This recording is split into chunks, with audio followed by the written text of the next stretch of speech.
Hey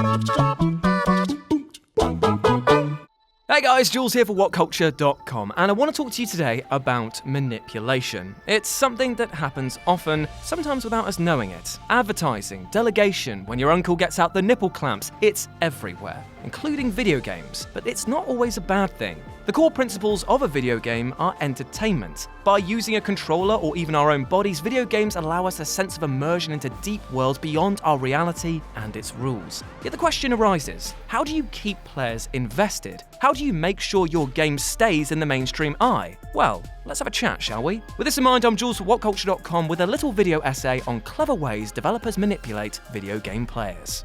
Let's begin with the layout of games. Back in the mid-90s, Wired writer Jeffrey Goldsmith described what's known as the Tetris effect. This, he argued, was when colors, patterns, and layouts of games continue to exist in the minds of players even when they've stopped gaming. Similar to how people reported seeing the blocks of Tetris and their layout when they closed their eyes after switching off the Game Boy. This was a lucky result for Tetris, but it's a factor that's gone on to shape how our games look and even how they're colored. Developers will, more often than not, aim for a simple, aesthetically pleasing design which reacts with repetitive motions. If all of these factors are in place, then the game stands a much greater chance of sticking in the minds of players long after switching off the console. Rhythm games like Guitar Hero and Rock Band nailed this approach, and as a result meant that hooks were planted deeply into their player base, pulling them back in again to play more and more.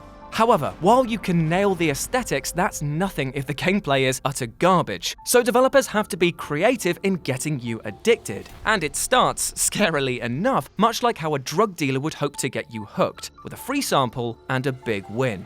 Whether the game you're playing is an arcade beat-em-up or a long drawn-out RPG, an unwritten rule is to reward players continuously and generously at the start. EXP, loot, and cinematic moments might be doled out in the opening hours in an effort to entice players to keep them chasing those rewards. Then, the game slowly reveals itself for what it truly is, as loot becomes spaced out and the time investment to get these rewards increases. Add to this the devious idea to randomize what loot you get in games like Borderlands and Diablo, and you multiply the investment factor no end. To use Destiny as an example again, after going through the back-end stats of the game, the average player had spent over 500 hours on the game.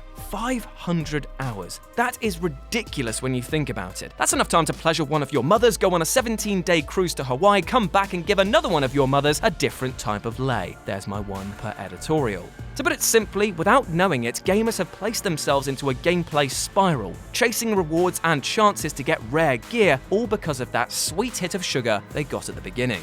It's also why many games opt for a ridiculously simple approach to their gameplay. I know this doesn't cover all games, but if you look across the board, there seems to be a general consensus in keeping things as easy as possible for players. Difficulty, despite what fans of the Souls series will tell you, is more often than not a barrier to entry, and most devs will want to retain as much of their potential audience as possible. It's a case where dumbing things down is actually an effort to keep the majority of people invested, which itself is a massive point of contention within the industry. Games are too easy. It's also why some developers go a little bit further than that and even offer their game for free, meaning the upfront cost barrier is literally nothing, or at least that's the impression. For actually, these freemium games are usually stacked with microtransactions and paywalls, both words which put a sour taste in the mouths of players at this moment in time, but there's no denying that the intrigue and investment levels in these games are much higher than those that cost 60 quid to even play in the first place. While the majority of them are play and forget, there's a reason why games like Candy Crush and Clash of Clans took the world by storm for a long old time without asking for a single penny up front.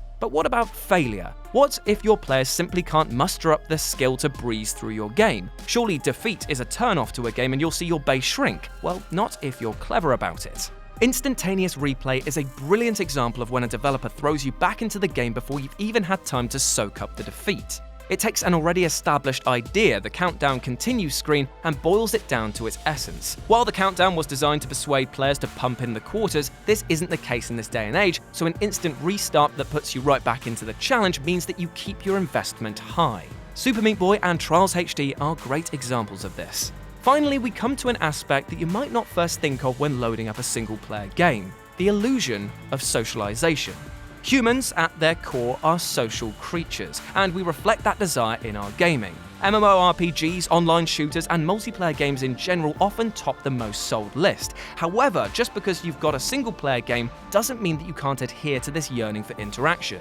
In games like Stardew Valley and Fire Emblem, NPCs pick up the role of other players and offer a sense that even though you're gaming solo, that you're actually immersed into a living world. This might not seem important, but creating a welcoming and interactive experience really does make all the difference when looking to keep people playing your game. If you can make a world, even a bleak and dreary one, feel lived in, then you immediately make the player feel like they too can exist in this fantasy. And if you do it well enough, it can trick them for a long old while.